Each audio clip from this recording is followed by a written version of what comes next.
que viene también con un trabajo grupal en el que está incluida su compañera Nacheli Reyes López, María Delgado Rodríguez, Noemi Rosas Maya y Alejandro Alonso Calderón, para quienes ofrezcamos un fuerte aplauso y hacemos entrega del reconocimiento a Ana Jaramillo.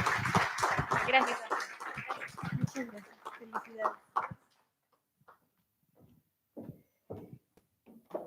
Bueno, pues para dar continuidad a estos trabajos, se encuentran ahora con nosotros la siguiente ponencia, que se denomina Análisis de tendencia de ondas de calor en 5 localidades de México, y nos la presenta nuestro compañero, veo tu nombre. Aris Libreros. Aris Libreros, que viene de la Universidad Veracruzana. Entonces, por favor. ¿Funciona esto? Sí, nada más. Adelante por acá. Sí, gracias. Okay. Muy buenos días a todos. Ya me presentó la doctora. Mi nombre es Aris Libreros. Estoy aquí en colaboración con el doctor Juan Matías Méndez Pérez, el cual no pudo presentarse el día de hoy por algunas otras actividades. Y les voy a presentar parte de lo que es el tema de análisis de ondas de calor en 5 localidades. Ayer, los que estuvimos aquí presentes, se hablaba del proyecto que inició la Universidad Veracruzana, titulado PECUP, que es el Programa de Estudios ante el Cambio Climático de la Universidad Veracruzana. Este programa está dirigido por el doctor Adalberto Tejeda Martínez, el cual tiene por objetivo, o incluye entre sus diversos objetivos, incluir a la Universidad Veracruzana y en específico a la licenciatura en Ciencias Atmosféricas, a que participen y se interesen más a los jóvenes en temas de cambio climático. En el año pasado yo me presentaba como estudiante. El día de hoy ya soy pues, a un año egresado y les voy a presentar parte de lo que es el trabajo que se titula originalmente como lo presentó la doctora. Este es un pronóstico estacional de ondas de calor a partir de un modelo climático regional. Es el modelo titulado REP100, por las siglas, en su versión 4.6.1. Antes les voy a dar un poquito de una introducción a cómo se surgió este programa o este proyecto. El doctor Adalberto empezó a reunir un grupo de trabajo de diversas áreas para empezar a interesarse en lo que es las ondas de calor, ya sea el área social, el área antropogénica, el área de modelos, y como les mencionaba, en ese entonces yo estaba en el área de modelos. En esta área encontramos que no existe una definición como tal de onda de calor.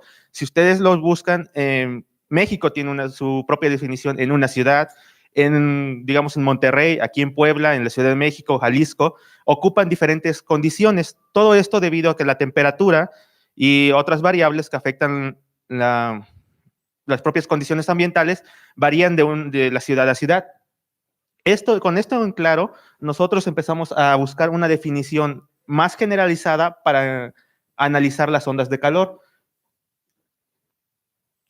Dentro del grupo de trabajo se organizó en diferentes áreas, se organizaron a analizar las ondas de calor. Para el caso de modelos se planteó establecer 2 objetivos. El primero, elaborar un pronóstico climático o pronóstico a largo plazo de ondas de calor, mientras que el otro era un pronóstico operativo de las mismas.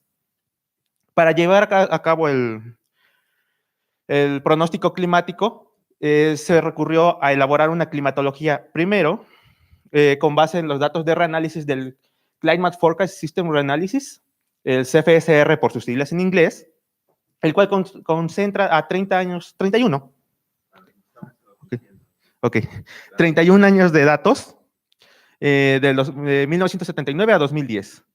Y para posteriores análisis se emplean los datos del sistema de pronóstico climático, CFS, para ya elaborar los pronósticos climáticos.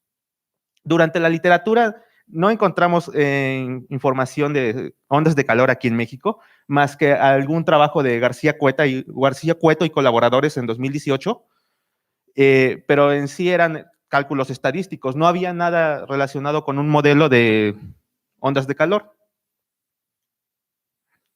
Bueno, esto ya lo comenté. En sí, en la parte del modelo climático se optó por el modelo REP100, el cual fue desarrollado por el Centro Internacional de Física Teórica, ICTP, de Italia, el cual se compone por tres partes o tres módulos, como los llamamos: el preprocesamiento, la integración y el postprocesamiento. Cada uno tiene sus diferentes submódulos, los cuales llevan a cabo condiciones, ya sea definir y delimitar el terreno, analizar la temperatura superficial del mar, o condiciones iniciales y de frontera de los modelos. La parte de integración es la propia integración numérica en mallas, y el postprocesamiento, que ya es analizar y preparar las salidas. Mencionaba anteriormente, los datos eran de CFSR y la versión CFS versión 2 para los pronósticos horarios y pronósticos climáticos. En este caso, como prueba o ensayo, se consideraron periodos de enero del 2012 a diciembre del 2018 en datos cada 6 horas.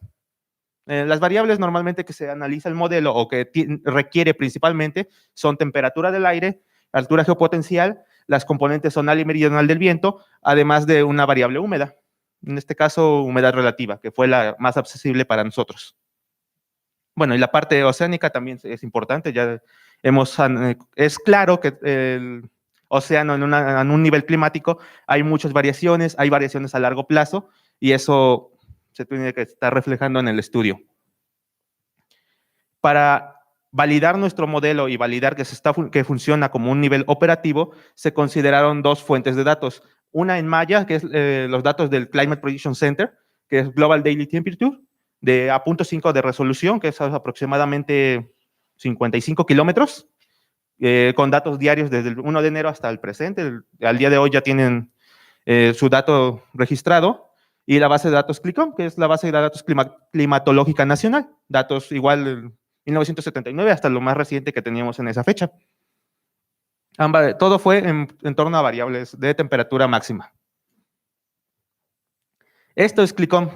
Todos estos puntitos corresponden a las estaciones que nosotros procesamos y analizamos.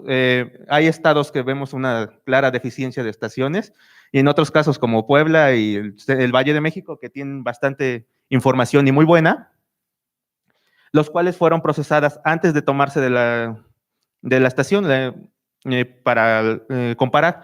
Hicimos algún análisis estadístico y eliminamos algunos errores que tenían las propias estaciones. Así fue como quedó al final. El experimento se configuró en 8 regiones, un dominio general, que es el que estamos presentando, 36 kilómetros de resolución entre punto y punto. No sé si todos o la mayoría estén relacionados a la malla. Bueno, al término de datos en malla o datos en grilla, que quiere decir que cada 36 kilómetros entre grado y grado va a existir un punto, 36, 36, 36, así hasta cubrir los 40 grados en latitud oeste, y latitud norte son 25.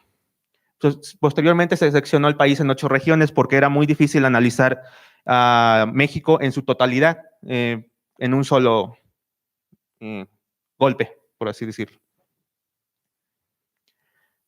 Los modelos se corrieron varios experimentos, varias simulaciones, las cuales llevaron a delimitar dos condiciones generales o dos ensambles, entre uno denominado el modelo Repsien-Grell o el experimento Repsien-Grell, que varía la convección del continente de acuerdo a una parametrización de este investigador, que es Grell, el que la propuso en 1993, y el otro experimento se tituló Repsien-Tittle, que el mismo autor la propuso en 1989. Las demás convenciones fueron tomadas por default, que fue los resultados mejores. Y los experimentos se configuraron para la parte climática de la siguiente forma. Se corrieron 30 años continuos en el modelo y se le tomó el primer año, que es decir, de enero de 1979 a 1 de enero de 1980, como un spin-off. Esto quiere decir que el modelo requirió un cierto tiempo, de un año, en acoplarse a las condiciones, es decir, captar la variabilidad de las variables meteorológicas en el país. Lo demás, con lo que nos quedamos, fue nuestro ensamble general o nuestro modelo general. Para la parte del experimento se siguió una propuesta del investigador Quang Tam Pang, perdón por mi pronunciación, es que es vietnamita, el cual propone que se haga una simulación de, en este caso, 3 meses, que se desfase por un año, perdón, por una semana. Es decir, corríamos del 1 de marzo hasta el 31 de julio, luego a la siguiente semana empezábamos de nuevo el 8 de marzo hasta el 31 de julio, y así sucesivamente 4 semanas. Estos 4 modelos que nos quedaban al final los acoplábamos mediante un ensamble que es, en este caso, se ajustó perfectamente un simple promedio en esos 4 casos, de los 4 experimentos, y se repitió el proceso para cada año a partir del 2012 al 2018. Bueno, aquí es más o menos lo que he estado explicando. Al final, cuando obtuvimos nuestros resultados, realizamos una corrección del sesgo de lo que nosotros obtuvimos en el experimento final, el ensamble medio, y realizamos algunas medidas estadísticas para calcular y reducir las medidas de error que teníamos entre nuestro ensamble y nuestros datos en malla y nuestros datos en estaciones. Ok. Bueno, aquí nos explico cómo funciona el ensamble, perdón, nuestra corrección. La corrección fue propuesta por un grupo de investigación francesa. Piani es el principal en el grupo, y la corrección es una simple ecuación lineal, no es tan difícil para los que estamos en esta área, bueno, espero.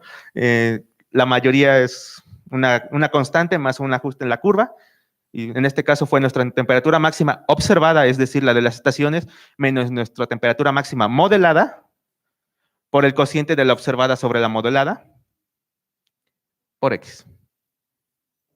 Que la X es nuestra variable del modelo. Perdón porque voy tan rápido, pero quiero pasar un poquito a lo que es análisis de ondas de calor en 5 localidades. Es todo nuestro trabajo que se concluyó en esta figura o figuras similares. Ya en parte de la presentación del libro de ayer, también del PQP, se muestran algunos de nuestros resultados en las lecturas. Arriba tenemos nuestro experimento sin corrección del sesgo. Y abajo tenemos nuestros resultados del modelo con una corrección del sesgo. Y aquí tenemos nuestros resultados observados, que en este caso fue el análisis del CPC, Climate Prediction Center. A nivel climatológico, vemos que con el ajuste aún existe una subestimación de la temperatura máxima. Sin embargo, es mucho mejor que las consideraciones de los experimentos crudos, Repsien-Tickle y Repsien-Grell. En términos de temperatura máxima, el esquema basado en Repsien-Grell es el que mejor nos mostró resultados a nivel nacional. Si ven, existen las configuraciones, aunque ya hay variaciones en la temperatura máxima, está mejor acoplado en términos de grilla al análisis CPC. Bueno, este caso fue para el caso de mayo y este caso fue para el caso de junio, que son los que presento. Nuevamente existe la subestimación, sobre todo en el centro y norte de México, pero aquí lo que es la frontera con Estados Unidos y Sonora, Coahuila, Nuevo León, Tamaulipas, los valores de sobreestimación son considerables. Cuando digo considerables me refiero a 4 o 5 grados de diferencia con lo que nosotros consideramos observado.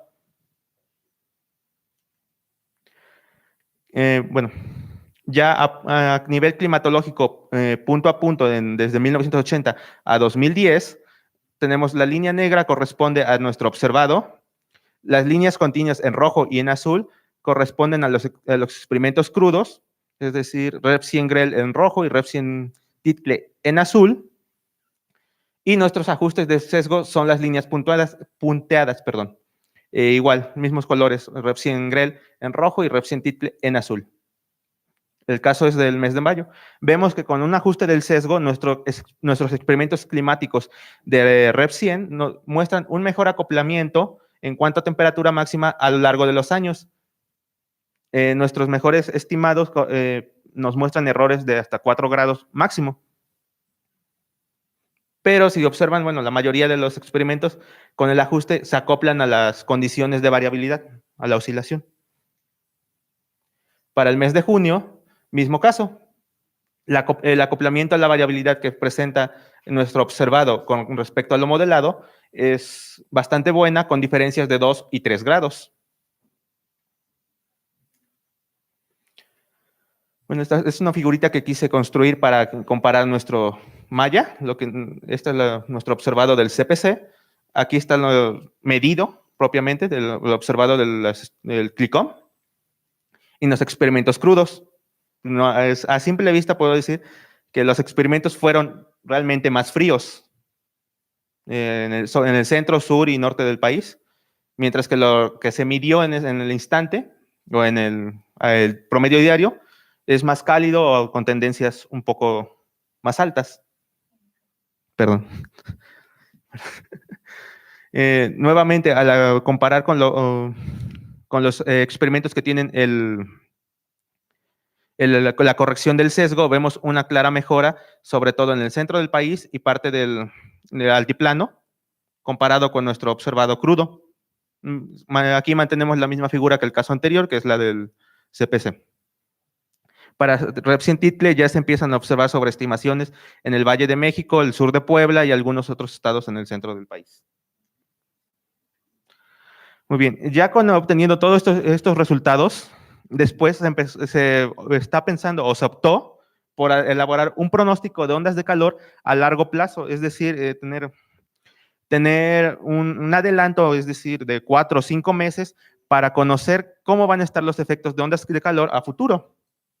En este caso, en 2018, se encontró un efecto de ondas de calor el 21 de mayo hasta principios de junio, la cual sobresalió en la parte noroeste del país y la parte de sur de Sonora y norte de Sinaloa. La principal ciudad es Huites, Sinaloa, donde alcanzó una temperatura de 48.5 grados de temperatura a lo largo de 3 días más o menos. Bueno, con nuestro pronóstico para el 2018, aunque salió un poquito tarde, alcanzó a localizar los efectos de la onda de calor, aunque no se cumplió la definición que habíamos establecido. Esta definición nos decía que una onda de calor podía ser estimada cuando la temperatura medio rebasa la temperatura máxima por al menos 3 días. Bueno, la diferencia entre la temperatura máxima y la temperatura media es mayor por al menos 3 días. Y pues aunque nuestro modelo no captó la diferencia positiva, encontramos que sí se pudo haber captado la onda de calor en el experimento Repsiengel con el ajuste del sesgo, que es la línea roja que está aquí en el recuadro.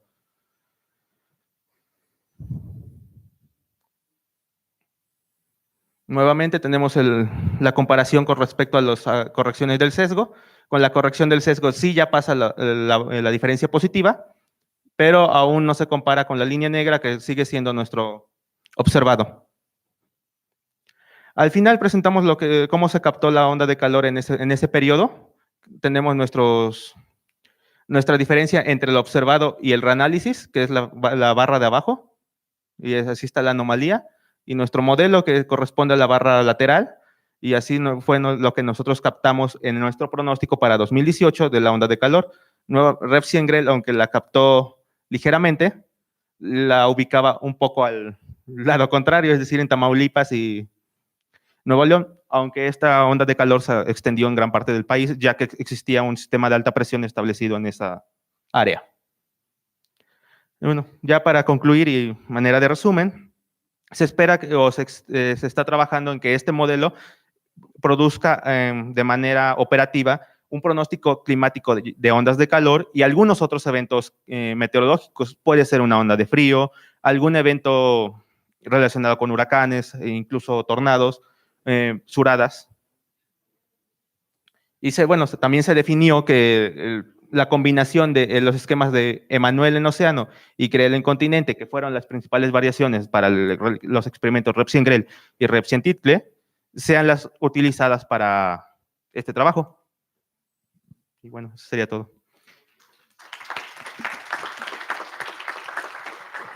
Muchísimas gracias, Aris, por esta muy buena exposición y muy buen trabajo que has venido a comentarnos. De la misma manera como le preguntamos a Ana, preguntaríamos en este caso si hay alguna pregunta por parte de ustedes para que nos la pudiera aclarar aquí Aris, que viene en representación también de Juan Méndez Pérez, de Adalberto Tejeda Martínez, de Irving Méndez Pérez y de Jesús Rodríguez Damián. ¿Existe alguna pregunta? Bien, de entrada te felicito, ¿no? Por el trabajo que han hecho ustedes. Como tú estabas planteando la proyección, yo quería saber si dentro de la idea que tienen ustedes en el futuro se pudiera determinar alguna tendencia de la onda de calor de carácter regional en el país, en México como tal. Ese es uno de los objetivos que se está planeando y en los que se está trabajando. De hecho, por el tiempo ya no me dio más oportunidad de seguir comentando, pero se está trabajando a nivel regional, sobre todo en algunas ciudades y zonas de los estados, principalmente Jalapa, que es donde está, bueno, donde nos ubicamos más continuamente trabajando de acuerdo a la licenciatura, pero se han ubicado distintos puntos del país para trabajar a nivel regional y estimar una tendencia de ondas de calor, ya sea hacia la alta o hacia la baja. En este caso, la mayoría está confirmando que es hacia la alta. Más ondas de calor se presentan a lo largo del país conforme avanzan los años. ¿Otra pregunta por ahí que tengamos en el público? ¿Comentario? ¿Tienes una pregunta, Lupita? Por ahí de una vez. Aris, bueno, en parte lo que preguntaba ya nuestro asistente, para desescalar, digamos, ¿no? Porque tienes 50 kilómetros casi, que pudiera ser de mayor utilidad regional, ya lo respondiste. La validación, en este caso, a partir de tu propuesta, ¿no? Lineal, solo requirió, ¿fue manual? ¿Utilizaste un software? ¿O fue la única cuestión que utilizaste para validar, ¿no? ¿O qué otros mecanismos? ¿Solo fue un año para calibrarlo, o sea, de spin-off? A veces pide 2, 3, hasta 4 años. Y bueno, ya la proyección que nos acabas de decir que sí se está trabajando en eso. A ver si me acuerdo de todas las preguntas, pero sí, vamos. Bien, sí, solo se requería un año, ya que el modelo no presentó tanta variación o tanta desacoplamiento, y con un año fue bastante suficiente. Incluso en los experimentos de pronóstico que se elaboraron de 2012 a 2018, también se tomó un mes de spin-off, solo porque fue lo único que necesitaba. La oscilación no fue tan grave y el acoplamiento fue bastante bueno. En cuanto a la calibración y validación, no fue tanto manual. Los datos, como mencioné, son de 30 a 35 años de datos crudos. La mayoría fue programado, fue a partir de Python, MATLAB, softwares viejos como R, bueno, lenguajes viejos como R, Fortran, todo eso lo empezamos a programar para que fueran a hacer los cálculos. Son 30 años de datos que no podía procesar manualmente, o que sí podía, pero me iba a tomar varios años. Sí, me refiero a manual, o sea, utilizando todo tu código y todo, pero si era una aplicación especial para la calibración, o si fue construida, fue por ustedes con 1 o 2 algoritmos. O sea, no fue construida propiamente con nosotros. Empezamos a buscar en la literatura varias opciones para calibrar. Nos mostraron ajustes lineales, ajustes logarítmicos, exponenciales, y al final era mucho enredo, vulgarmente dicho, y al final regresábamos a lo mismo. Un simple ajuste lineal nos ahorraba bastante el trabajo y era suficiente. Muchísimas gracias, Aris. ¿Habría otro comentario? Yo quisiera, Aris, aprovechar que estás por acá. ¿Alguien También tiene una por pregunta? aquí hay, Claro que sí, voy para allá. Atrás. Aris, yo quería felicitarte, aprovechar, ¿no? Y comentarte que aquí tenemos muchos de alumnos. De hecho, la mayoría son de nuevo ingreso. Quería ver si es posible que les comentaras en el contexto de tu trabajo qué significa hacer un ensamble. Ok, un ensamble tiene distintos objetivos, pero principalmente para nosotros el ensamble fue tomar, digamos, tengo una malla, nuestra grilla, tengo la coordenada menos 100 grados, menos 100 de longitud y 90 perdón, 45 de latitud. Ese punto va a tener un punto igual en otro experimento, en otro punto, en otro experimento, y así sucesivamente, digamos, nosotros alcanzamos a elaborar 4 para pronóstico. Esos 4 puntos referenciados, simplemente los promediamos, y obtuvimos un promedio de ese mismo punto para los 4 elementos. Así se hizo en todos los puntos de la malla y fue lo que nosotros nombramos ensamble. No sé si se logra entender o quieran algo más específico. Buenos días, soy Buenos Ángel días. Barrientos de la Universidad Veracruzana. Y bueno, una pregunta con respecto a los pronósticos. ¿Cuál fue el modelo que empleaste para realizar los pronósticos? ¿Corte transversal, series de tiempo, panel o qué fue? Fue el mismo modelo Rep 100 y se elaboró en series de tiempo, hacia futuro. Digamos, como comentaba, no salió a tiempo porque por el trabajo de cómputo que es bastante elevado, requirió bastante tiempo, pero los pronósticos se elaboraban hacia líneas de tiempo hacia 4 o 5 meses hacia adelante. Gracias. Nada. ¿Preguntas, comentarios? ¿Alguien por ahí se anima? Tenemos un poquito de tiempo. ¿Ya no? Bueno.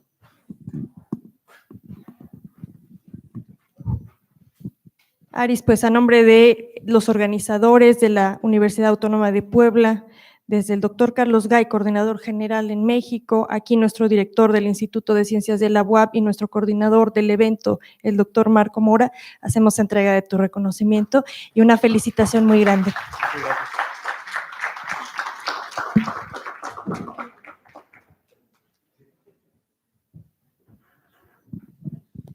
Pues qué buenos trabajos nos vienen presentando. Vamos a continuar con esta mesa de modelos para el cambio climático. La próxima ponencia se denomina el crecimiento poblacional. No, entonces nos vamos al siguiente. Se llama, el caso es la contaminación por CO2 en el modelo de Ramsey, en el caso de México. Lo presenta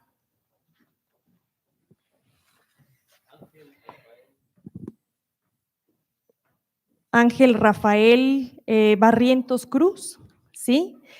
Y él viene de la Universidad Veracruzana a mostrarnos su trabajo de investigación.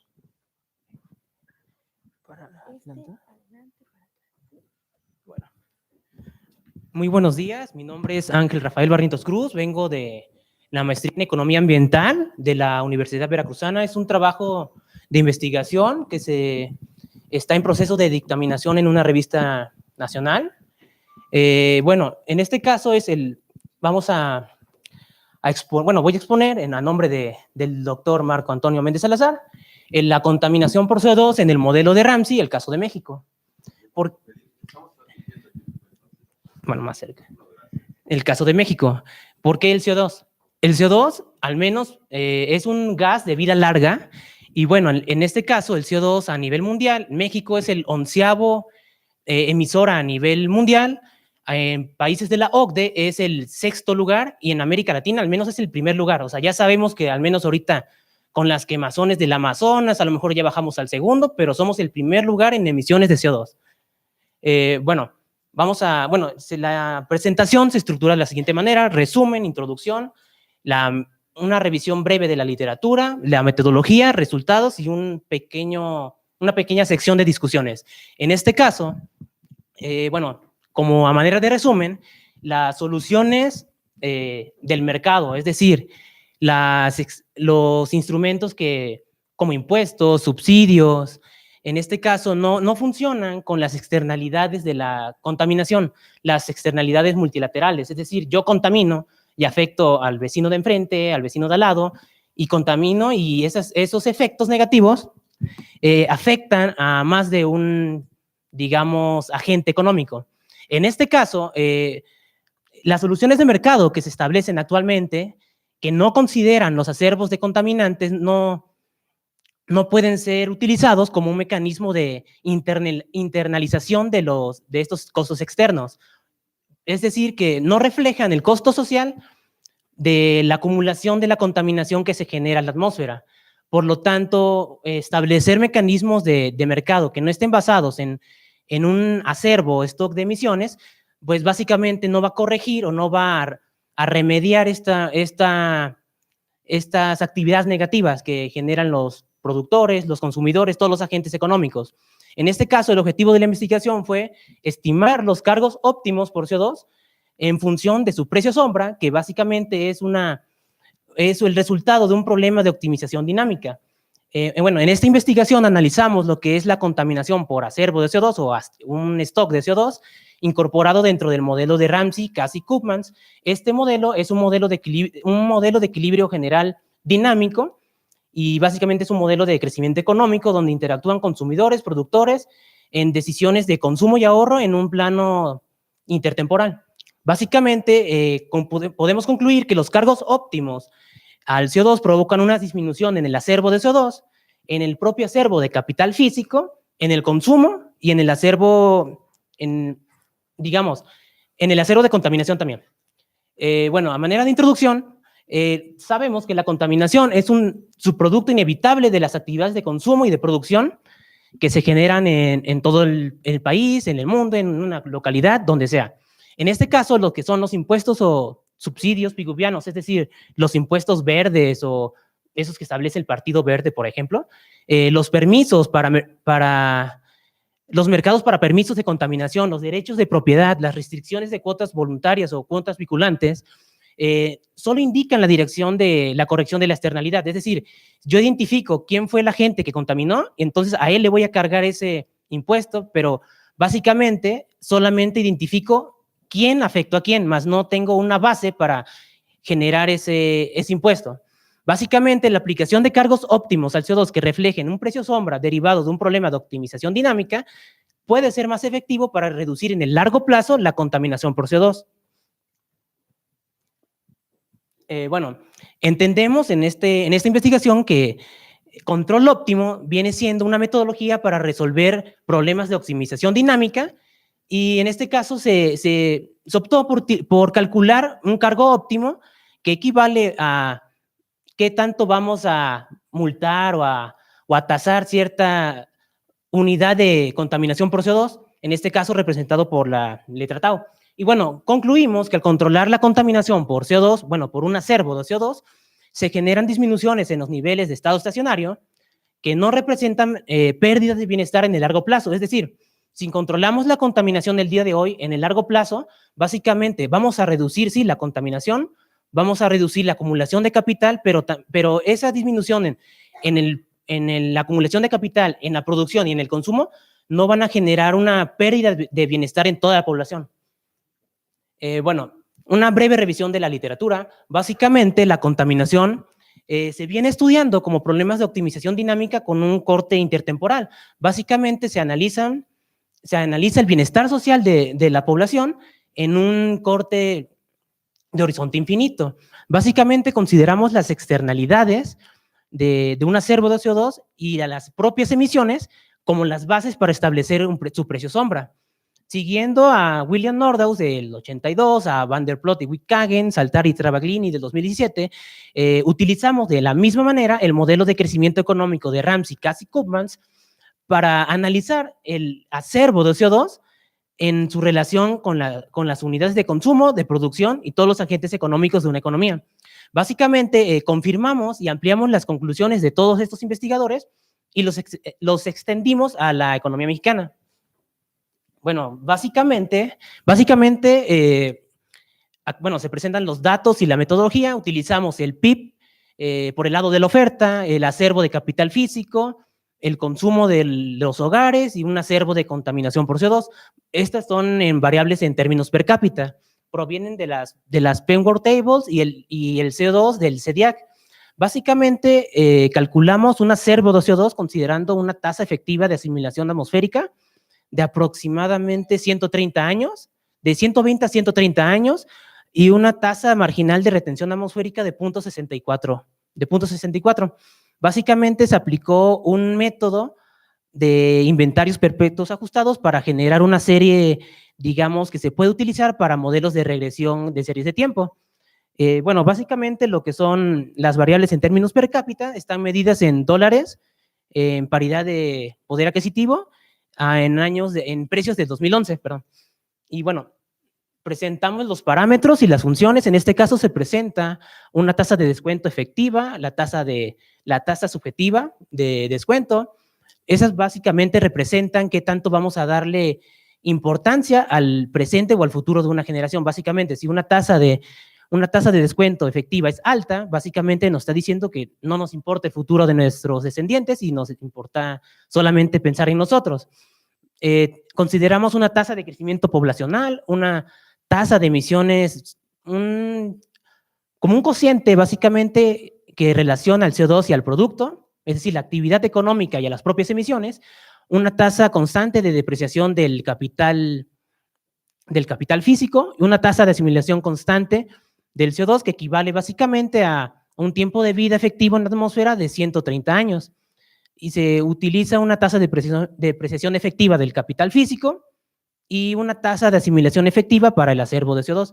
Se utiliza para generar en nuestro PIB per cápita una función de producción Cobb-Douglas, es decir, que vamos a meter en una maquinita capital y vamos a obtener PIB, básicamente. La relación dinámica de contaminación que relaciona a la función de producción con cierta cantidad de emisiones que vamos a generar en la atmósfera y utilizamos una función de utilidad. Básicamente, en economía medimos la utilidad con ciertas ecuaciones y en este caso utilizamos una ecuación de elasticidad intertemporal de sustitución constante. Bueno, básicamente seguimos con la estimación econométrica. Se utilizaron modelos ARMAX o modelos con series de tiempo, que básicamente son procesos autorregresivos de medias móviles con variables exógenas. En este caso se estimaron dos parámetros de relevancia, que es la elasticidad que tiene el producto con respecto al capital. Básicamente nos dice que por cada unidad o por cada 1% de capital físico que se genere en la economía mexicana, el PIB va a aumentar en 0.79 puntos porcentuales. En este caso también se estimó la relación entre CO2 y producto, que básicamente por cada dólar adicional que se genere el trabajador de la economía mexicana, va a contaminar a la atmósfera alrededor de 794 toneladas métricas de CO2. En realidad, pues es muchísimo. O sea, empezamos a presentar los resultados. Básicamente es un problema de optimización dinámica. Se presenta una función de bienestar, que es la que vamos a maximizar, sujeta a una restricción de capital, es decir, la economía va a crecer siempre y cuando se acumule capital físico, se descuente lo que es el consumo y se descuente lo que es la depreciación del capital. Y también se maximiza este problema sujeto a una restricción de acumulación de CO2. Reemplazando ya los parámetros, las formas funcionales que se mostraron anteriormente, ya resolviendo los hamiltonianos, las condiciones de primer orden, chalala, se obtiene lo que es la regla de Keynes-Ramsey, en este caso para un modelo ambiental. Se obtiene la condición de arbitraje. En este caso, la ecuación 5 viene siendo la ecuación que va a regir todo este proceso de imputación de los impuestos. Básicamente, la letra tau, en este caso, es el cargo óptimo o el precio sombra de cada unidad adicional de CO2 que se emite a la atmósfera. Bueno, como resultados, se obtuvo un sistema de ecuaciones diferenciales no lineales y, bueno, básicamente ni con Máxima, ni con MATLAB, ni con Wolfram Alpha, ni con otro software R, no lo hemos podido resolver. Básicamente, en este caso, ¿por qué? Porque nos falta parametrizar una variable. En este caso, no sé si se aprecia en la ecuación 9, que es la letra teta. En este caso es la tasa de descuento. En este caso, no tenemos cómo parametrizar la preferencia que tiene la población o sea, no tenemos cómo parametrizar, por ejemplo, qué tanto nos importa el presente o el futuro de nuestras generaciones.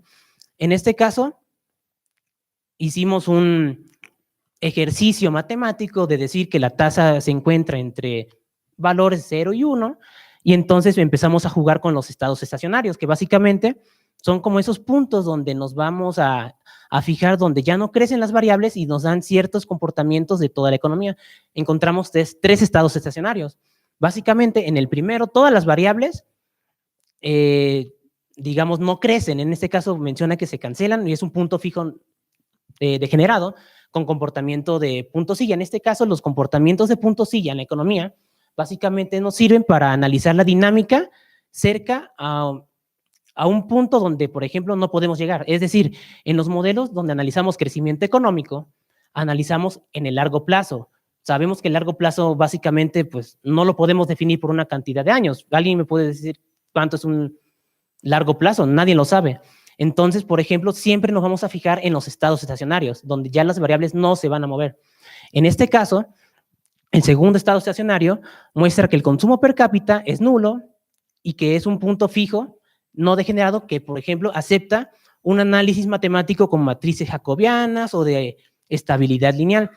Y también encontramos un tercer punto fijo que es el punto importante porque es el que tiene ya componentes positivos y es el que nos puede dar como la idea de cómo vamos a poder determinar ese cargo óptimo, ese impuesto, ese precio a las emisiones. Básicamente, lo único que tenemos que hacer es encontrar ciertos valores de la tasa de descuento o de valor de teta para poder parametrizar los resultados.